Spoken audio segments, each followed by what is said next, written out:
Selamat pagi pemirsa, semangat pagi. Apa kabar Anda di hari ini? Senang sekali berita Papua hari ini dapat kembali menjumpai Anda bersama saya, Cynthia Delima. Sejumlah informasi penting dan menarik akan kami hadirkan untuk Anda. Berikut 3 di antaranya. Saya minta kepada masyarakat, pelaku telah saya kuasai. Mengaku kerasukan setan, seorang suami di Merauke tega membunuh istri dan anaknya. Seorang pendeta ditemukan tewas tertembak di Intan Jaya. 320 petugas keamanan diterjunkan untuk mengamankan penetapan calon bupati dan wakil bupati Merauke.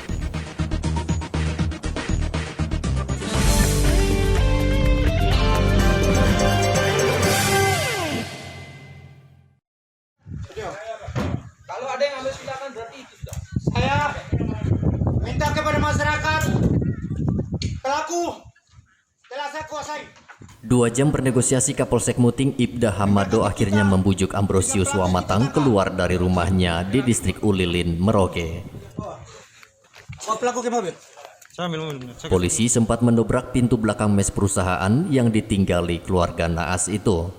Penangkapan Ambrosius, 39 tahun itu menyusul laporan warga atas kasus pembunuhan yang menimpa keluarganya.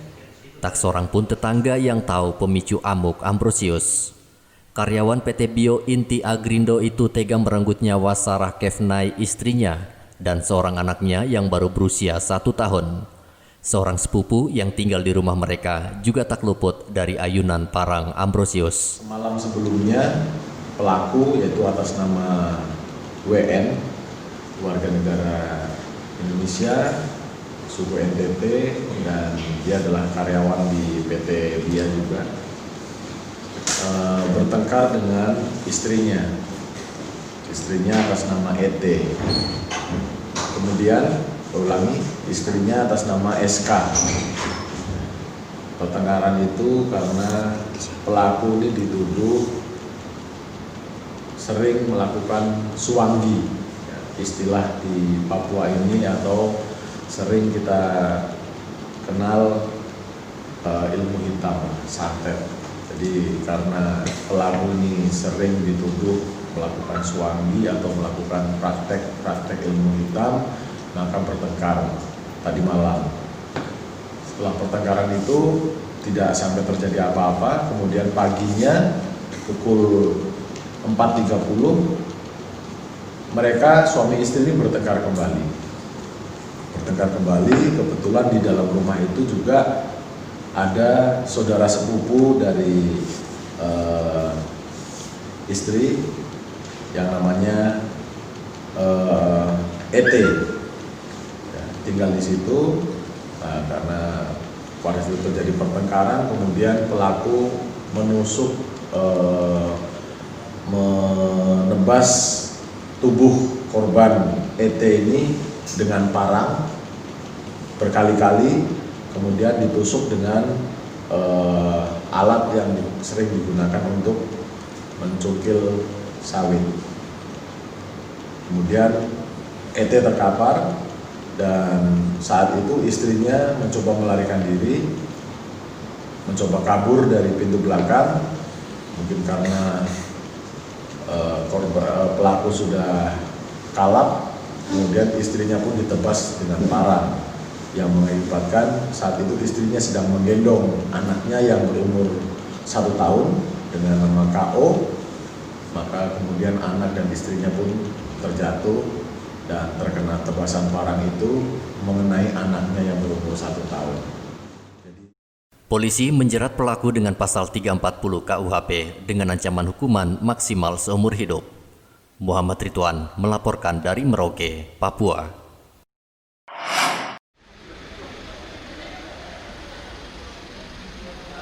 Kapolda Papua bantah kematian seorang tokoh agama di Intan Jaya Sabtu lalu dilakukan oleh polisi dan tentara. Menurut Irjen Paulus Waterpau, tuduhan pada polisi adalah bentuk propaganda kelompok separatis yang ingin mencari perhatian dalam sidang PBB hari ini. wilayah itu memang sudah wilayah yang dikuasai oleh kelompok kriminal bersenjata.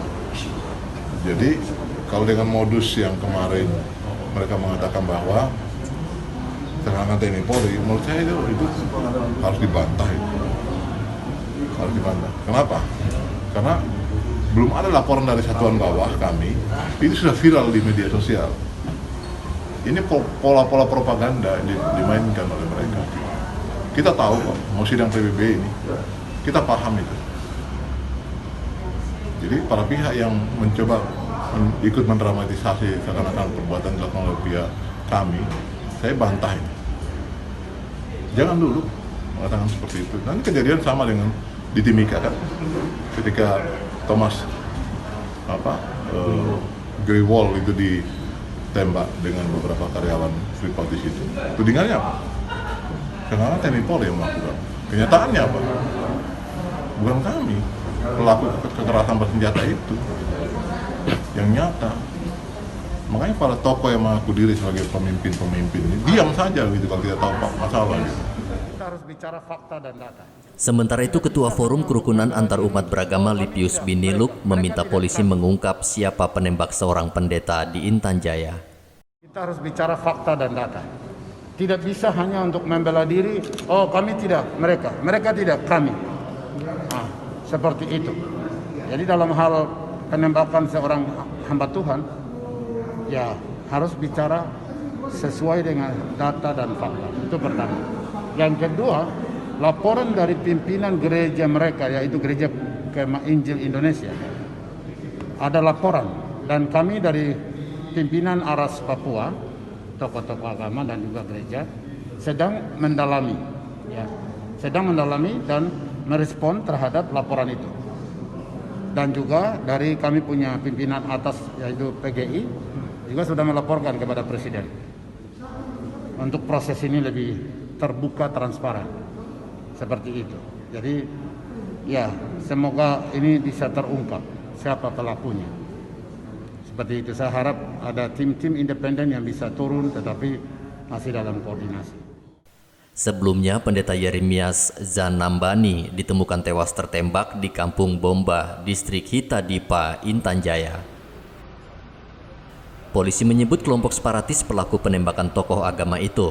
Namun, juru bicara kelompok separatis membantah dan menuduh polisi dan tentara yang menembak pendeta tersebut. Ratusan polisi dan tentara saat ini masih memburu kelompok separatis yang menembak mati seorang warga dan 2 prajurit pada pekan lalu. Vando melaporkan dari Jayapura, Papua.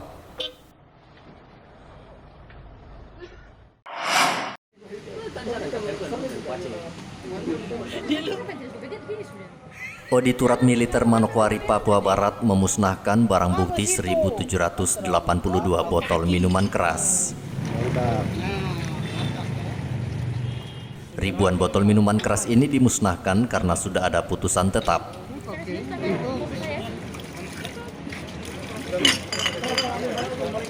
Sembilan prajurit yang menyelundupkan minuman keras sudah divonis bersalah di Pengadilan Militer Jayapura. Komandan, ini rata-rata anggota yang melakukannya? Iya, ini anggota semua. Jadi kalau kita Otmil ini menangani terdakwa atau tersangka yang masih berdinas aktif sebagai anggota TNI. Ya, kita tidak tegas, kita laksanakan sesuai dengan aturan dan kita eksekusi di Lemasmil Jayapura. Dan sudah dikutuk? Sudah kita penjarakan di vonis, ya. Di Lemasmil Jayapura. Dan ini saya sinyalir masih terjadi, cuman belum ketangkap saja. Tapi suatu saat tinggal nunggu waktu pasti ketangkap. Karena saya dengar informasi juga masih ya orang masih bisa membeli di warung-warung kecil itu pasti ada yang mensuplai. Ya, mensuplai kalau masyarakat biasa aja kayaknya takut ya karena barang ini rata-rata dari Bintuni, kan di situ ada pelabuhan yang agak kurang ketat. Nah, lewat darat itu, saya sinyalir masih ada lagi orang-orang yang melakukan penyelundupan seperti itu. Tapi entah siapa, lambat laun pasti akan ketemu. Warga diminta melaporkan prajurit yang kedapatan menjual minuman keras atau terlibat bisnis perjudian. sambutan dari Edi Musahidin melaporkan dari Manokwari, Papua Barat.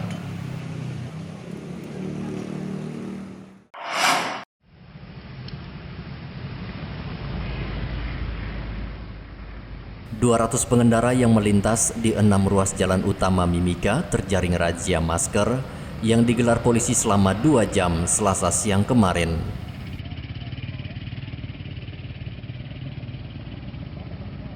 Pengendara yang tidak pakai masker diberi peringatan keras oleh petugas, sementara pengendara yang tidak memakai helm langsung ditilang.